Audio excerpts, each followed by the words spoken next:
Pada video ini, kami akan menjelaskan tentang cara membuat jurnal pengantar pendidikan anak berkebutuhan khusus yang mudah lolos validasi. Sebelumnya, kita harus mengetahui ketentuan dari jurnal pembelajaran ini. Yang pertama, kakak perlu menyertakan dokumen tugas terbaik yang dipilih dari topik yang telah dipelajari. Yang kedua adalah, kakak perlu menyertakan hasil umpan balik dari mitra terlibat. Mitra di sini bisa peserta didik, guru, kepala sekolah, atau mitra lainnya. Semua dokumen tersebut digabung menjadi satu file PDF dengan ukuran maksimal 10 MB. Pada jurnal ini, kami memilih topik pendidikan inklusif. Oleh karena itu, kami menyertakan dokumen aksi nyata pada topik tersebut. Aksi nyata pada topik ini terdiri dari 3 bagian. Yang pertama, kakak perlu meringkas topik pendidikan inklusif, dapat berupa mind map, infografis, atau ringkasan. Yang kedua, kakak perlu merefleksikan pembelajaran dengan menjawab pertanyaan berikut. 1. Pemahaman baru apa yang kakak dapatkan setelah mempelajari konsep pendidikan inklusif? 2. Bagian manakah dari konsep pendidikan inklusif dan kaitannya dalam pembelajaran yang paling menantang? Dan 3. Hal-hal apakah yang ingin kakak pelajari lagi terkait dengan pendidikan inklusif dan kaitannya dengan pembelajaran? Ketentuan yang terakhir yaitu kakak perlu menuliskan rancangan pembelajaran inklusif berdasarkan konsep pendidikan inklusif yang telah dipelajari. Oke, kita langsung ke tugasnya. Pada tugas ini, kami meringkas materi pendidikan inklusif dalam bentuk mind map atau peta pikiran. Perlu diperhatikan bahwa dalam meringkas pada aksi nyata ini tidak harus berupa mind map. Bisa juga berupa infografis atau ringkasan. Ringkasan tersebut lebih lengkap, lebih baik. Usahakan juga ringkasan tersebut menggunakan bahasa sendiri agar tidak terdeteksi plagiasi.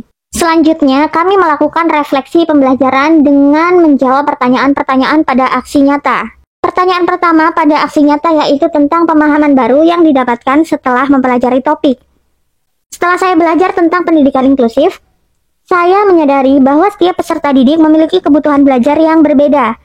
Saya sebagai seorang guru harus dapat menghargai dan memenuhi kebutuhan individu masing-masing peserta didik. Saya harus bisa menjadi fasilitator yang mendukung perkembangan holistik siswa. Selanjutnya, kami menjawab pertanyaan kedua pada aksi nyata yaitu tentang konsep apa yang paling menantang setelah mempelajari topik.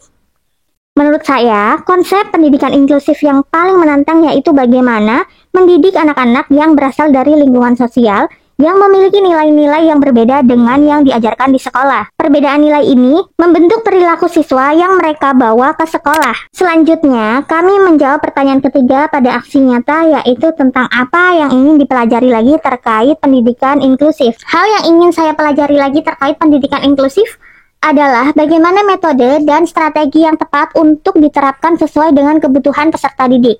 Selain itu, saya juga tertarik memahami lebih dalam tentang cara membangun lingkungan belajar yang mendukung dan aman bagi murid yang berkebutuhan khusus. Pada bagian selanjutnya, kami merancang kegiatan pembelajaran berdasarkan konsep pendidikan inklusif. Di dalam kelas saya terdapat 2 anak yang belum lancar membaca. Kedua anak ini termasuk anak yang slow learner. Sehingga saya perlu merancang pembelajaran yang dapat memenuhi kebutuhan kedua peserta didik tersebut. Pada rancangan pembelajaran yang kami buat tersebut terdiri dari pendahuluan, kegiatan inti, dan penutup.